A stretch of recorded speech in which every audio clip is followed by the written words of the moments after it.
Hello everyone. आज की video में हम बात करने वाले हैं कि किस तरह से आप ग्रो और श्रिंक ये वाला एनिमेशन पावर पॉइंट में यूज़ कर सकते हैं और कहाँ कहाँ पे इसका इस्तेमाल किया जा सकता है। एनिमेशन के काफ़ी इफ़ेक्ट्स हम ऑलरेडी डिस्कस कर चुके हैं, पर ये वाला थोड़ा डिफरेंट और इंटरेस्टिंग है। सबसे पहले देखते हैं कि इसका इस्तेमाल किया कैसे जाता है। तो आप कोई भी टेक्स्ट लिख सकते हैं, या फिर कोई भी शेप इंसर्ट कर सकते हैं, या फिर कोई भी फ़ोटो आप यूज़ कर सकते हैं। हर किसी केस में ये इसी तरह से अप्लाई होगा। तो मैं एग्ज़ाम्पल के तौर पे यहाँ पे एक फ़ोटो ले रही हूँ और मैंने उसे स्लाइड में पेस्ट किया। अब हम इस फ़ोटो या फिर आपका जो टेक्स्ट है उसे सिलेक्ट करेंगे और हम जाएंगे एनिमेशन में। एनिमेशन में हमारे एंट्री और एग्ज़िट के बीच में एम्फेसिस वाले सारे एनिमेशन ऑप्शंस होते हैं। तो उसमें से हम लोग फर्स्ट रो में आई थिंक 5th नंबर पे यूजुअली होता है ग्रो/श्रिंक। तो इस बार हम इस फीचर की बात करेंगे। जब आपका कर्सर यहाँ पे आता है तो वहाँ पे लिखा होता है कि shape will grow from its respective size, और जैसे ही आप उस पर क्लिक करेंगे तो एक प्रीव्यू आता है जिसमें एक्चुअली आपका टेक्स्ट या फ़ोटो एनलार्ज हो जाती है। एक बार आप स्लाइड शो करके देखिए तो जो मेन साइज़ है उससे थोड़ी बड़ी हो रही है फ़ोटो। तो बाय डिफ़ॉल्ट ये जूम इफ़ेक्ट इसमें आता है। जूम नहीं बोल सकते, एनलार्ज इफ़ेक्ट आप बोल सकते हैं। तो ये हो गया हमारा पहला इस्तेमाल। अगर आपको किसी भी टेक्स्ट या फ़ोटो को बड़ा करना है एनिमेशन यूज़ करके तो आप इस तरह से कर सकते हैं। अब आते हैं एम्फेसिस पे। एम्फेसिस यानी एक्चुअली जूम इफ़ेक्ट। जैसे कि मैंने यहाँ पे ये फ़ोटो पेस्ट की, अब मुझे इसमें से किसी एक सेक्शन को एनलार्ज करना है और मुझे उसे जूम करके बताना है प्रेजेंटेशन के दौरान। तो मैं क्या करूँगी, उसी फ़ोटो का एक कॉपी बनाऊँगी और क्रॉप करूँगी वो सेक्शन जो मुझे जूम करना है एनिमेशन की जगह पे। उस जो हमने अभी अभी क्रॉप करके छोटा सा पार्ट बनाया है उसको हम वापस ओरिजिनल फ़ोटो में इस तरह से रखेंगे कि वो बिल्कुल ओवरलैप करे, एकदम परफेक्ट। तो आप जब जूम आउट करोगे तो आपको डिफरेंस नहीं पता चलना चाहिए कि ये एक फ़ोटो के ऊपर दूसरी फ़ोटो है। क्योंकि अब इस पोर्शन को हम जूम आउट करने वाले हैं तो हम एक बॉर्डर देंगे ये जो हमने अभी फ़ोटो बनाई है इसको। तो अब ये दो फ़ोटोज़ हैं, एक जिसमें हम एनिमेशन देंगे, छोटी वाली में हम सिलेक्ट करके ये हमारा ग्रो एंड श्रिंक एनिमेशन लगाएंगे। अब आप एक बार स्लाइड शो करके देखिए। जैसे ही आप क्लिक करेंगे आपका ये जो दूसरा फ़ोटो है ये एनलार्ज होगा। तो बेसिकली आप एम्फेसाइज़ कर रहे हो उस पॉइंट पे, जो काफ़ी अच्छा एनिमेशन है। अब हम आते हैं हमारे तीसरे इस्तेमाल पे। यहाँ पे आप कोई भी फ़ोटो ले सकते हैं, कोई भी टेक्स्ट ले सकते हैं, कोई भी शेप ले सकते हैं। तो मैंने क्या किया है, यहाँ पे नंबर्स लिखे हैं 1 2 3 4, और इन नंबर्स को मैं कॉपी कर रही हूँ या आप कट कर सकते हैं। और जब पेस्ट करेंगे तो आप पेस्ट एज पिक्चर कीजिए, ठीक है।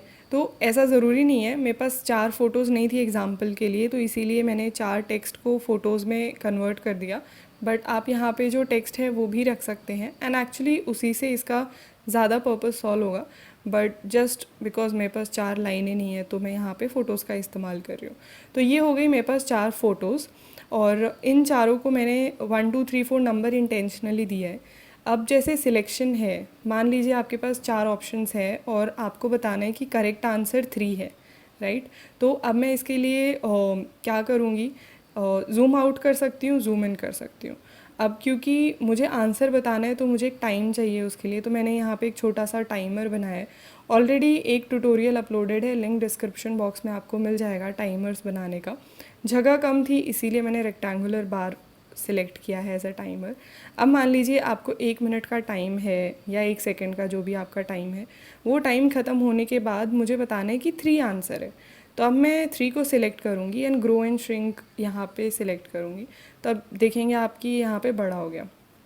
अब एक छोटी सी चीज़, अगर आप इफ़ेक्ट में जाएंगे तो यहाँ पे आपको नीचे 2 ऑप्शंस हैं, लार्जर एंड ह्यूज। जो अभी तक आप देखते आ रहे थे वो था लार्जर, और अगर आप ह्यूज में जाएंगे तो जो भी आपका टेक्स्ट या फ़ोटो है वो एक्चुअली ह्यूज हो जाता है, बहुत बड़ा हो जाता है।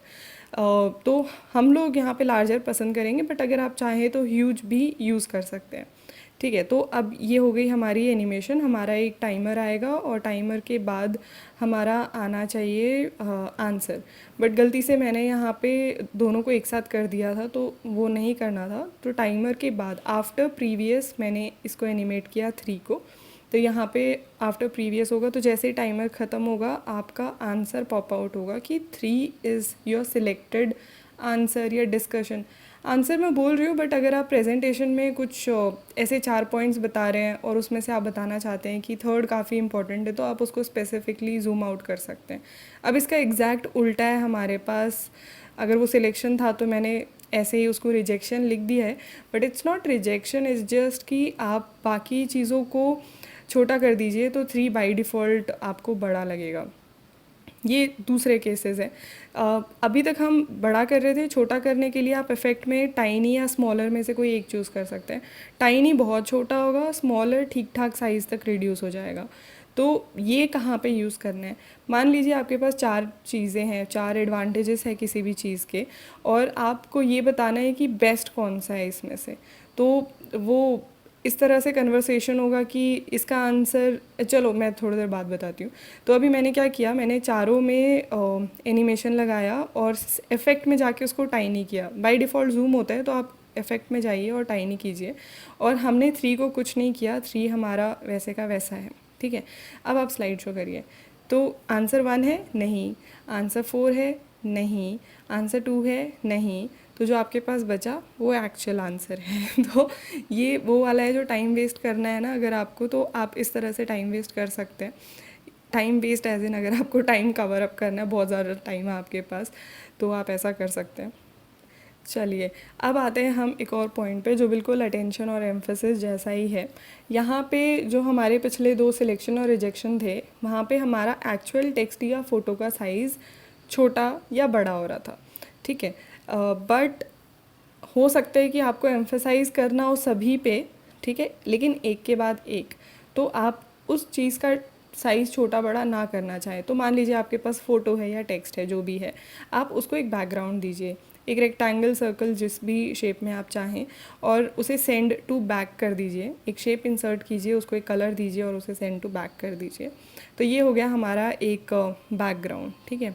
अब हमारा जो टेक्स्ट है 1 2 3 4, हम उसे एनिमेट नहीं करेंगे, हम सिर्फ बैकग्राउंड को एनिमेट करेंगे।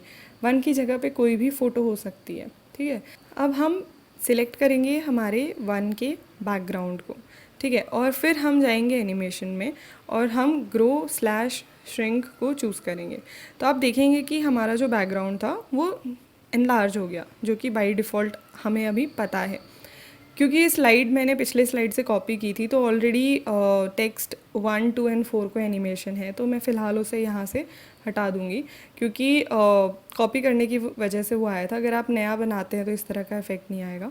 हमारा जो 1 का बैकग्राउंड सिलेक्टेड है, हम उसमें जाएंगे टाइमिंग्स में। टाइमिंग्स बाय डिफ़ॉल्ट होती है हमारी मीडियम, यानी कि 2 सेकेंड्स। अब मुझे यहाँ पे इसे अटेंशन वाला इफ़ेक्ट देना है और टेक्स्ट में चेंजेस नहीं होने चाहिए। तो हमने जो अभी टाइमिंग किया 2 सेकेंड्स वाला, उसके साथ साथ हम लोग करेंगे अनटिल नेक्स्ट क्लिक, ठीक है। नेक्स्ट क्लिक इसलिए करेंगे क्योंकि 1 के बाद मुझे 2 डिस्कस करना है, 2 के बाद मुझे 3 डिस्कस करना है। तो जब मैं क्लिक करूँगी तो 1 का फोकस चले जाना चाहिए और 2 पे फोकस आना चाहिए। एक बार मैं ये इफ़ेक्ट यहाँ पे दिखा देती हूँ। यहाँ पे आप साइज़ में जब जाएंगे तो आपको चारों ऑप्शंस दिखेंगे, tiny, small, large and huge. उसके अलावा 150% लिखा हुआ है, उसको आप मैनुअली चेंज कर सकते हैं। तो इन चारों के अलावा भी अगर आपको कोई साइज़ चाहिए तो वो भी आपको मिल सकता है, ठीक है। तो अब हम एक काम करते हैं, 2 को भी बैकग्राउंड देते हैं ताकि एक्चुअल इफेक्ट थोड़ा और समझ में आए। रिपीट करते हैं। हमने बैकग्राउंड को ग्रो एंड श्रिंक दिया, फिर हम लोग ड्रॉप डाउन में गए, टाइमिंग सेलेक्ट किया, ड्यूरेशन को वेरी फास्ट किया and repeat until next slide या फिर क्लिक, ठीक है, एंड ओके पे क्लिक किया। अब बाकियों पे भी कर सकते हैं, बट फ़िलहाल टाइम बचाते हैं, 2 पे ही करेंगे हम। अब आप क्लिक करेंगे तो हमारा 1 का बैकग्राउंड होगा, ब्लिंक जैसा इफ़ेक्ट। यहाँ पे आप ग्रो यूज़ कर रहे हो, बट इफ़ेक्ट काफ़ी एम्फेसिस वाला है, इसीलिए मैंने इसको अटेंशन वाली कैटेगरी में डाला है। और आप इन पॉइंट्स के बारे में बोलते जाइए और उस हिसाब से ये एनिमेशन चेंज होते जाएगा। एक्चुअली मैंने ये 4 ही एप्लीकेशंस प्लान किए थे, बट वीडियो बनाते बनाते मेरे को एक और चमका, तो ये मैं फ़र्स्ट टाइम यहीं पे बनाने वाली हूँ। तो यहाँ पे मैं एक फ़ोटो पेस्ट कर सकती हूँ या फिर कोई भी शेप ले सकती हूँ। तो पहले मैं शेप बना रही थी, फिर मैंने सोचा इसी फ़ोटो का इस्तेमाल करते हैं। तो ये हो गई हमारी फ़ोटो जिसको मैंने प्लेस किया हमारी स्लाइड में। जब मैं एनिमेशन दिया थोड़ी देर पहले तो ग्रो एंड श्रिंक के इफ़ेक्ट ऑप्शन में यहाँ पे ऊपर हॉरिजॉन्टल एंड वर्टिकल का ऑप्शन दिखा मुझे। अभी तक बोथ हो रहा था, आप टाइनी स्मॉल लार्ज ह्यूज कुछ भी लेंगे तो बोथ हो रहा था, बट फिर मैंने वर्टिकल देखा तो वो एनलार्जमेंट एक डायरेक्शन में है, हॉरिजॉन्टल में वो हॉरिजॉन्टल डायरेक्शन में है, राइट। तो इसका इस्तेमाल भी तो किया जा सकता है वीडियोस बनाने में या फिर एंड क्रेडिट्स में या फिर इंट्रोडक्शन में। तो इसीलिए फिर मैंने सोचा कुछ और ट्राई करते हैं। तो पहला ऑप्शन हो गया आपकी फ़ोटो का एनलार्जमेंट। दूसरा ऑप्शन आप ट्राई कर सकते हैं कि आप वहाँ पे कुछ लिख रहे हैं, जैसे टाइटल हो गया या थैंक यू, एंडिंग, कुछ भी। तो यहाँ पे हमने एक टेक्स्ट के लिए बार बनाया और उसको इफ़ेक्ट दिया, बट वो इतना बड़ा हो गया कि वो स्क्रीन के बाहर चला गया। तो फिर मैं अभी इसका साइज़ थोड़ा छोटा कर दूँगी। और अब डार्क ब्लू बहुत ज़्यादा डार्क हो गया है और हमारी फ़ोटो काफ़ी डल है उसके सामने, तो मैं ऐसे ही एक लाइट कलर चूज़ कर रही हूँ यहाँ पे, और कोई आउटलाइन नहीं है यहाँ पे। इसके बाद ये पोर्शन एक्चुअली प्लान नहीं था, ये थोड़ा स्लो है, बट आई थिंक इससे आपको चमकेगा कि मैंने पावर पॉइंट कैसे सीखा है। तो इसीलिए मैं इसकी स्पीड नहीं बढ़ा रही हूँ। ऐसे ही चमकता है पावर पॉइंट या कोई भी सॉफ्टवेयर। तो यहाँ पे मैंने जो टेक्स्ट है, अभी तक मैंने टेक्स्ट के साथ डेमो नहीं दिया था, तो मैं वही बताती हूँ। टेक्स्ट को आप सिलेक्ट कीजिए, आप ग्रो एंड श्रिंक में जाइए, तो आपको दिखेगा कि टेक्स्ट पे भी वो इफ़ेक्ट वैसे ही लगता है जैसे कि आपकी किसी भी शेप या फ़ोटो पे लगता है। अब एक बार स्लाइड शो करिए। तो मैंने दोनों को हॉरिजॉन्टल इफ़ेक्ट दिया तो मुझे कुछ ज़्यादा फ़र्क पता नहीं चला। तो एक काम करते हैं, हम बैकग्राउंड का इफ़ेक्ट चेंज कर देते हैं और हमारा जो ये है थैंक यू का, इसका इफ़ेक्ट उसका अपोजिट कर देते हैं, राइट। तो अब हम लोग थोड़ा स्लाइड शो करते हैं, एक हॉरिजॉन्टल है एक वर्टिकल है। अब स्लाइड शो जब हम करेंगे तो आपको दिखेगा कि दोनों अलग अलग डायरेक्शन में एनलार्ज हो रहे हैं। एंड ये इस तरह के इफ़ेक्ट्स आप लास्ट में या स्टार्टिंग में या किसी वीडियो में डाल सकते हैं, ठीक है। तो अब एक बार समराइज़ करते हैं। तो सबसे पहले बाय डिफ़ॉल्ट जब आप ग्रो एंड श्रिंक यूज़ करते हैं तो वो आपकी टेक्स्ट या फ़ोटो को इस तरह से एनलार्ज करता है। आप इफ़ेक्ट्स में जाके इसको स्मॉल डायरेक्शन में भी डाल सकते हैं, स्मॉलर या टाइनी या फिर ह्यूज एंड लार्ज। उसके बाद एम्फसाइज़ करा सकते हैं, फ़ोटो के ऊपर फ़ोटो रख के किसी एक फ़ोटो को आप ये इफ़ेक्ट दे सकते हैं। आप एक टाइम के बाद आंसर या मेन पॉइंट को एनलार्ज करा सकते हैं, या फिर अगर आपको ऑप्शंस हटाने हैं तो आप जो ऑप्शन सही नहीं हैं उनको आप छोटा बना सकते हैं। उसके अलावा आप यहाँ पे नंबर्स या टेक्स्ट का साइज़ सेम रखते हुए उसके बैकग्राउंड को quick grow and shrink effect देके ब्लिंकिंग जैसा इफ़ेक्ट क्रिएट करा सकते हैं और उस पॉइंट पे इफ़ेक्ट दे सकते हैं जिसकी आप बात कर रहे हो। आप किसी भी वीडियो या टेक्स्ट में horizontal and vertical grow and shrink भी कर सकते हैं, जिसको आप विजुअल इफ़ेक्ट्स के लिए इस्तेमाल कर सकते हैं अपनी प्रेजेंटेशन में। तो इस वीडियो में हमारी तरफ से इतना ही। ये काफ़ी अच्छा एनिमेशन टूल था जिसका वीडियो बना के मुझे भी काफ़ी मज़ा आया। मिलते हैं आपसे नेक्स्ट वीडियो में, तब तक के लिए all the best and thank you.